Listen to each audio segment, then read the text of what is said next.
Você sabia que a cidade com o título de mais antiga do mundo e também habitada é a cidade de Jericó?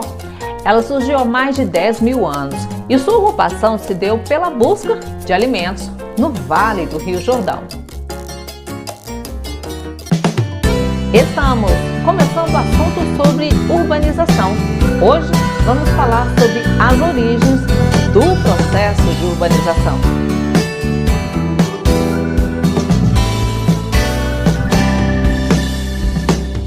Assim como Jericó e inúmeras cidades do mundo surgiram a partir da fixação do homem à terra. A ocupação de lugares estratégicos como portos, vales de rios para obtenção de alimentos ou mercadorias levaram à agregação populacional, formando as primeiras vilas e posteriormente se transformaram em cidades. Contudo, o mundo permaneceu por vários séculos sendo predominantemente rural. Isso começa a mudar a partir do século XVIII, quando naquela época haviam mais de 90% da população mundial vivendo no campo.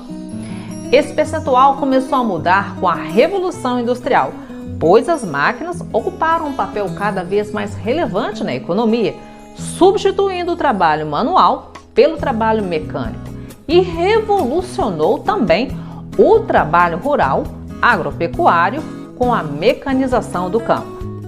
O uso de maquinário especializado para a semeadura e para a colheita permitiu a ampliação da produção agrícola e pecuária, derrubando as conclusões da teoria demográfica malthusianista, pois a mecanização do campo ampliou a produção de alimentos.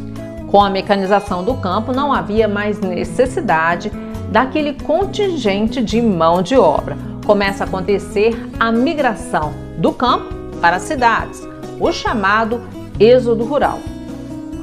Nos países de industrialização clássica, a urbanização foi gradual e também foi nesses países que se formaram as primeiras metrópoles entre o século XVIII e o século XIX, como Londres, Liverpool, Paris e Berlim. Lembre-se que a metrópole é a cidade principal de uma determinada região que exerce grande influência econômica, política e social sobre os municípios vizinhos e também as cidades próximas a ela.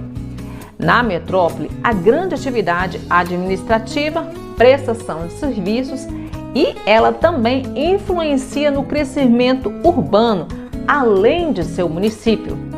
Assim, de certo modo, acontece uma aproximação de seus limites geográficos, ou seja, a mancha urbana contínua que se forma entre os municípios consome todos os espaços rurais e suburbanos, o que vai trazer uma dificuldade de percepção dos limites de onde termina a metrópole e de onde realmente começa o outro município, devido à intensa urbanização desses espaços. A esse fenômeno chamamos de conurbação.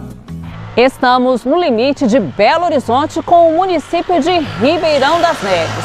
Neste ponto, observamos a conurbação entre essas duas áreas urbanas.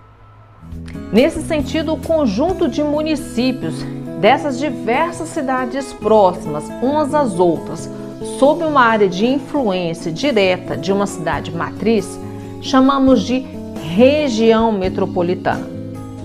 Dessa forma, podemos entender que uma metrópole representa uma ideia de hierarquia sobre a qual se configura uma rede de cidades.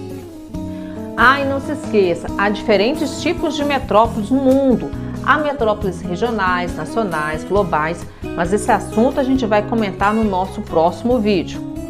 Mas voltando ao processo de urbanização, ele também avança no século XX pelo mundo subdesenvolvido e emergente, mas em um ritmo muito mais acelerado, desordenado, descompassado, com a oferta de empregos e também sem planejamento urbano eficaz, se comparado ao processo de urbanização que aconteceu nos países desenvolvidos. A esse fenômeno chamamos de macrocefalia urbana. Tanto nos países desenvolvidos quanto nos países subdesenvolvidos, as relações econômicas entre os espaços urbanos e rurais tiveram grande aproximação no processo de divisão do trabalho. A divisão do trabalho corresponde à especialização de tarefas e funções específicas de cada espaço, com a finalidade de dinamizar e otimizar a produção, favorecendo as relações de complementaridade e de vida em sociedade. Atualmente, a população mundial é majoritariamente urbana e, segundo a ONU, até 2050, mais de 70% da população mundial viverá em cidades. Hoje vamos ficando por aqui e não deixe de assistir o vídeo que eu fiz sobre espaço urbano, suburbano e rural. É um único vídeo, tá?